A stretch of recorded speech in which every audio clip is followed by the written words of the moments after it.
गेल्या महिनाभरात अनेक नेते आले, सगळे नेते भेटून गेले, अनेकांनी तुला दिलासा दिला, सगळा समाज तुझ्या पाठीशी उभा राहिला, जातीपातीच्या पलीकडे माणसं तुमच्या न्यायासाठी तुमची लढाई लढताना आज सगळे पाहायला मिळतायत। तू मुख्यमंत्र्यांना भेटली, सगळ्यांनी तुला शब्द दिला, वडिलांना न्याय मिळेल। तुला वाटतं का इथली व्यवस्था तुला न्याय देईल? मला वाटतं की माझ्या वडिलांना न्याय मिळेल आणि त्यांच्यावर जो अन्याय झालाय तो दूर होऊन त्यांना न्याय जरूर मिळेल।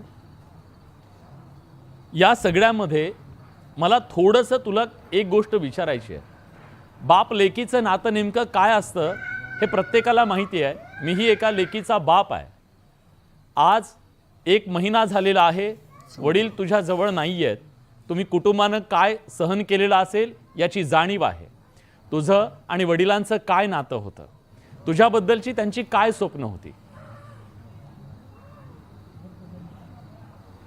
नातं म्हणजे जसं आता तुम्ही म्हणला बाप लेकीचं नातं हे वेगळंच असतं, तसं मला वाटत होतं माझं आणि माझ्या वडिलांचं नातं हे खूप वेगळं आहे। ते कधी म्हणजे कुटुंबाला इतका वेळ देत नव्हते, तरी पण म्हणजे ते माझ्यासाठी वेगळेच होते।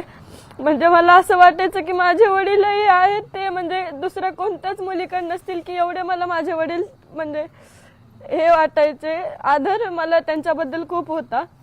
मी आज तुम्हाला हेच सांगते की आज माझे वडील नाही आहेत, जे लोक आज येत आहेत आम्हाला बोलतायत, सांगतायत की आम्ही तुमच्या पाठीशी आहोत, त्यांच्या प्रत्येकामध्ये मी आज माझे वडील बघते। या गर्दीत मला ते कुठेच आज दिसत नाहीयेत, पण मी सकाळीच बोलले त्यांचा तो हसरा चेहरा, त्यांचं ते बोलणं, प्रत्येक म्हणजे ते जास्त कुटुंबाला वेळ देत नव्हते, पण त्यांना कोणी काही विचारलं तर ते थोड्या शब्दात असं छान उत्तर देत होते।